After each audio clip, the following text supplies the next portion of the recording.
अपनी स्कूल की team under 14 यहाँ पर तालुका लेवल फुटबॉल टूर्नामेंट चल रहा है फुटबॉल कॉलेज के अंदर में।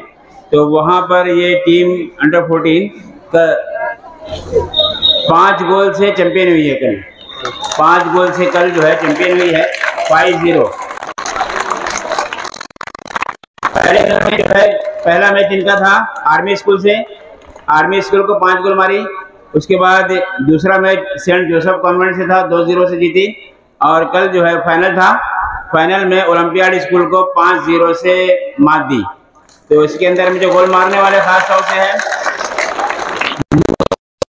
मुसैब है। मुसैब ने हैट्रिक की है। 7th बी का मुसैब ने हैट्रिक की है। उसी तरीके से अमान 1 गोल मारे, फरहान ने 1 गोल मारा। तो ये टीम जो है टीम की कैप्टन और 2-3 साथी आ जाए और यहाँ से जो है प्रिंसिपल साहब के साथ से ट्रॉफी ले ले।